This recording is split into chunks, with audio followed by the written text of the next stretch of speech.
Today we're catching some sun and waves with Brandie, a QHS member whose life is as vibrant and refreshing as a seaside breeze. What currents brought her to the sunny shores of the quantum shift?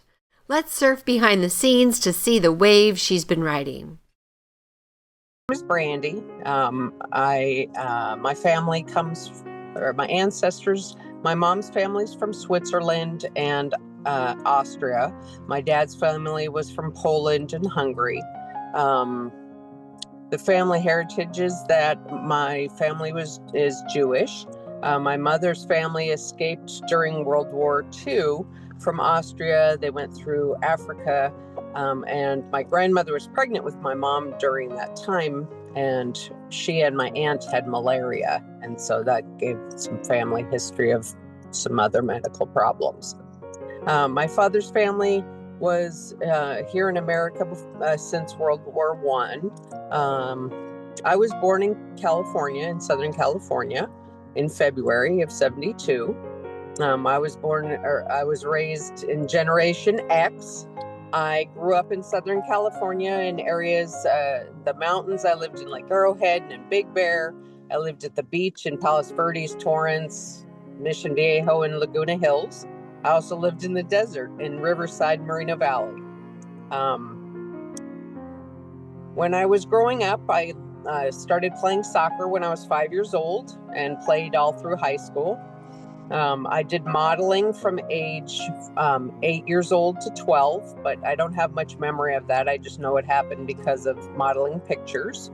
I do believe that there was some abuse during that time since it was a modeling field.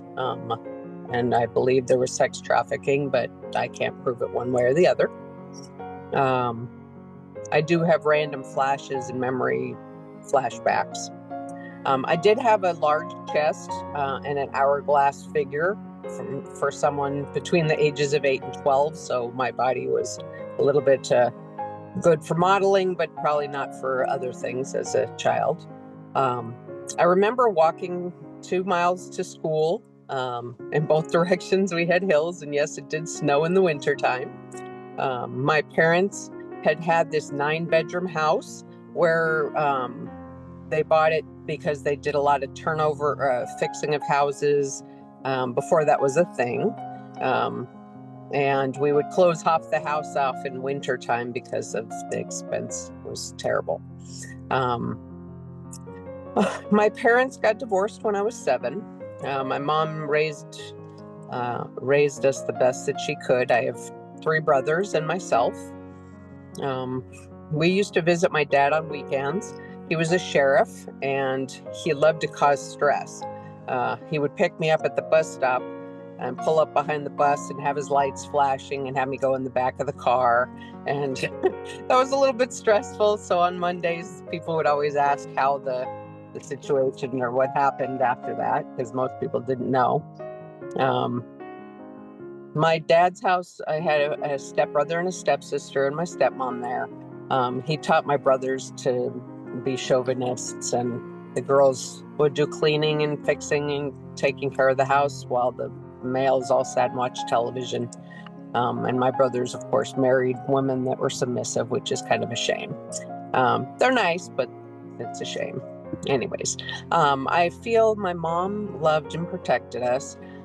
She did the best she could as a single mother. We were Generation X, so we were latchkey kids. We were home alone while mom worked. I did feel isolated when I was in my younger years, between 5 and 7. We lived in the mountains in Lake Arrowhead at the time, and there was big distances between the properties and the houses in the area. So I had a lot of opportunity to connect with nature and would go on walking adventures on my own. I was a bold person. I was outgoing. I was extroverted. I was always a leader. At age 14, I was actually chosen to be a camp counselor because of my maturity when everyone else was 18. I also worked at that same camp as a camp cook, and ended up running the kitchen with a little bit of supervision from adults, of course. While growing up, I did continue playing soccer. Again, started at age 5. I was the captain of the soccer team on all of the teams I ever was on. I remember finding a book that said that I had made in kindergarten, that said my best friend was the teacher or the teacher's aide. I kind of had trouble with people my own age. I was always doing better with people that were older. But I also said in that same book that I wanted to be a doctor when I grew up and take care of people. I've always loved caring for people. In high school, I ended up being in Future Business Leaders of America and encouraged the school that I was at high school to create a retail store on campus to sell clothes and spirit gear again before that was a popular thing. And 37 years later, they still have that store on campus. I did have some issues because of my chest size in high school. It was hard to find uniforms that would fit me because I was a size 12, 14 in my waist, but my shirt was double extra large, and that was very challenging as a high school student. My high school, I played varsity soccer starting as a freshman. I was the captain of the team. At that time, they never had scholarships or anything like that for women. So after I graduated high school, 2 years later, then they started offering them, of course. So after I graduated high school, I went on to do my associate's degree in marketing with emphasis on product development. And to this day, I still hate shopping because of that degree. When I was 20, I had the opportunity to work at a camp volunteering because I love to volunteer. I went to this camp in Hawaii. It was one of the camp directors that I worked with as a teenager at the YMCA. When I got off the plane, it was not that this is a beautiful place, which it is, and definitely was, but I felt home. I felt I needed to get there and do whatever it took to get back to Hawaii. So I sold my car, picked up and moved to Hawaii at 20 years old. While I was living in Hawaii, I was accepted as a local. I had a local boyfriend. I connected with the locals. I started my healing journey there and learned a technique called biomagnetic touch healing while working on my prerequisites for school at the community college. When I turned 25, I joined the Army National Guard, told them I wanted to be a physician's assistant, or I kept saying a PA. They told me that they couldn't send me to PA school, but they could send me to EMT, or Emergency Medical Technician program. Before I went to basic training, I had met my future husband, and we wrote letters to each other as pen pals. When I completed my Army training, I moved back to California to be with him, and signed up for a training program in the Army Reserve so that they would train me to be a nurse, again, wanting to help however I could. I graduated, passed my boards, got married, then had breast reduction surgery. I know it's a weird combination, but that's my life. I had been heavy most of my teen and adult life. I started having chronic headaches and female problems like yeast infections and urinary tract infections, and just plugged along. I moved to Las Vegas for a job offer. Within a year of marriage, we got custody of my stepdaughter, who was 11 years old and was abused and really messed up. Her mother had died right before Christmas, and we decided to move to Wisconsin since we got a different job offer out there because we decided we didn't want to raise a teenager daughter in Las Vegas. We moved to Wisconsin, and I worked as a nurse. They found a growth on my liver, and so at that time, they had me have put in an IUD since they were worried about me getting pregnant while we were going through all this testing and biopsies. All was found to be okay, so they removed the IUD. We needed to go through infertility, so we went through infertility and meds and shots and inseminations, and then finally I had my twin sons, Adam and Dakota. But emergency C-section was required because Adam's cord prolapsed, meaning it was hanging out of my body, and was wrapped around his neck. So at 6 weeks old and 3 pounds each, they were in the NICU for a month. I continued to always have weight loss issues. Tried many things, including several surgeries. I had the lap band surgery, which then I had a foreign body rejection problem. I had skin rashes and scars, pieces of tubing left in that the surgeon had left behind when they removed it.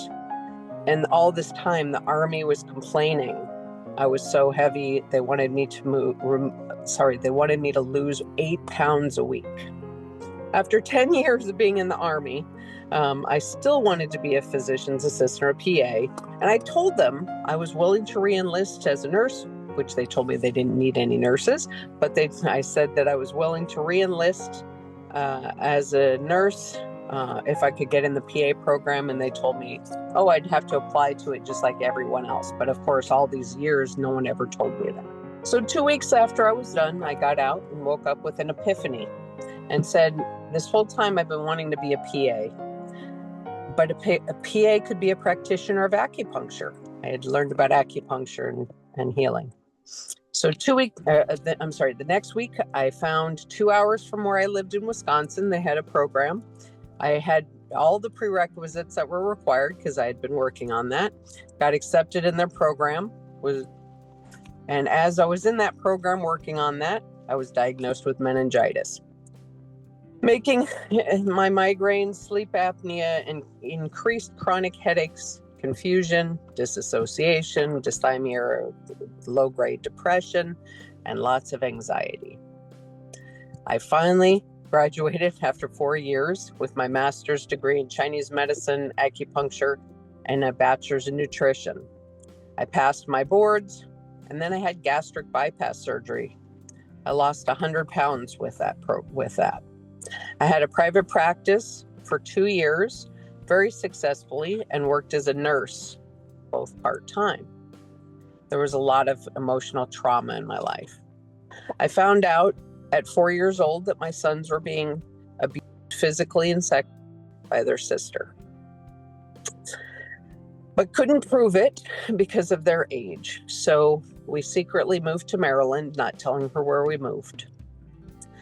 While being in Maryland, I worked as an acupuncturist full-time, and we lived calm, beautifully, and peaceful. And then I worked on my doctorate degree in Chinese medicine and acupuncture with continued traumas, emotional traumas. One of my sons, Adam, right before his 14th birthday, was diagnosed with autism. After struggling with ADHD his whole life, he received a vaccine at 13, which created a vaccine injury. He now has many medical problems, chronic pain from head to toe, temperature regulation issues, POTS or postural orthostatic tachycardia syndrome, as well as amplified musculoskeletal pain syndrome, as well as the diagnosis of autism. My ex never accepted Adam's diagnosis or his challenges and believed him to be just lazy and treated him very badly. I didn't realize until 2023 how similar my father and my husband were, and our lives were parallel, just like my parents. I had 3 miscarriages after my twins and was totally devastated. In 2020, I had to have a hysterectomy, leaving my ovaries due to the heavy bleeding, fibroids, and some other growth on my uterus. I have continued my healing journey with my acupuncture practice, educating, teaching, treating people however I can. I had awoken completely in 2021 from the Matrix after my mother and I had received 2 COVID vaccines. Mine was required by a job, with the job that I had. I had completely awoken, connected with different people who were awake. I found Love One Society and felt that I had finally found my true humanitarian project purpose in my life. In 2023, I found QHS, started connecting with daily frequency with both my black and white devices, and started my own physical and emotional healing. In June of 23, I found out that my ex had been stalking me with trackers and cameras, etc.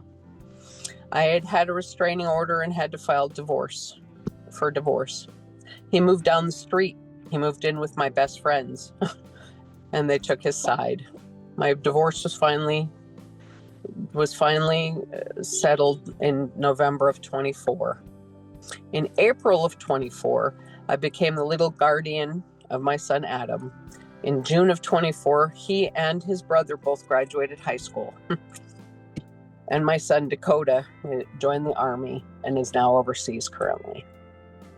Doing well, but he's overseas. After my ex lost my job in September of 23, I started having more physical manifestations. I continued having GYN problems, headaches in the past, and more trauma. I had back pain, neck pain, headaches, migraines. Started again with weight issues. I gained back 45 pounds. Started having ringing in my ears and hearing problems, vision problems, joint problems, and high blood pressure. I was diagnosed with polyneuropathy in my feet. I have chronic migraines and headaches, wrist pain, elbow pain, neck pain, low back pain, weight issues, and continued stress. The traumas in my life definitely have connected the physical limitations that I have and have contributed to them, unless I've forgotten or suppressed the memory. Do I consider my young adulthood successful? Yes. When I moved to Hawaii and started my healing journey, that was truly the best thing I ever could have done for myself. I was 28 when I got married and 52 when I got divorced. I have two beautiful children, wonderful children, Adam and Dakota, who are turning 20 this Friday. I did have 3 miscarriages after them, which was devastating. I have a doctorate and a master's in Chinese medicine and acupuncture, a bachelor's in nutrition, a diploma in practical nursing. I know that there's a lot more learning to do and a lot of teaching to offer. I love healing, helping people with touch healing, Reiki, teaching, Qigong, my acupuncture and meditation, and I hope to be able to help QHS in any way I can. I joined QHS to help heal me, to help heal humanity, and to do humanitarian projects, do research if I can, to assist however I can help Gaia, our beautiful planet, move into the future and the golden age of mankind. The traumas that I've had that have followed me into adulthood are the gynecological problems, migraines, depression, low back pain, neck, wrist pain, and foot pain.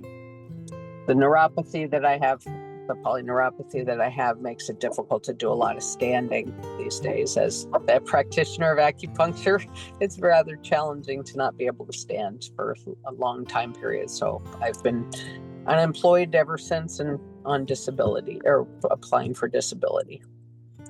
Are you committed to service of others? Absolutely. I love people helping through volunteering. I volunteered always since I was 14 years old, and I've always been here to serve humanity. I believe it is my purpose in this lifetime. I'm interested in being a future leader in any way I can with QHS. I would love to help and assist in a leader role, however I can. I am, however I'm needed, or if there's something that can be created for me. The ways that I'm correcting my challenges is I've done dieting and changed using nutrition. I move with my Qigong. I do acupuncture, occupational therapy, physical therapy, have orthotics and braces, and medications and surgeries, which of course the surgeries don't seem to help much of anything. So hopefully we'll get some of those things changed. Did I develop my skills and abilities due to these problems? Yes, I went through my education to help others and continue to do that. My head-to-toe issues. My head, of course, is my headaches and migraines, hearing, ringing in the ears, and vision issues. Neck pain, elbow and wrist pain, low back pain, hips, knees, ankles, and polyneuropathy and the weight issues. My wish list of things I want to see changed during my do-over. My weight will be permanently at 170 pounds. I'll have fit, toned shape. Have healthy skin and hair. I won't have pain anymore. I won't have headaches, neck pain, joint pain, neuropathy, and no more stress. I will have the ability to have more children. That's something that I would love to do. Oh, sorry. I would love to be pain-free so I can dive, surf, kayak, canoe again, dance, and have more children if possible. I would love to teach, help make the world the way it should be, filled with love, light, and grace. Thank you. Join us on the Prequel, where every story matters and every voice is heard. Because here at QHS, we're all about healing, learning, and growing together.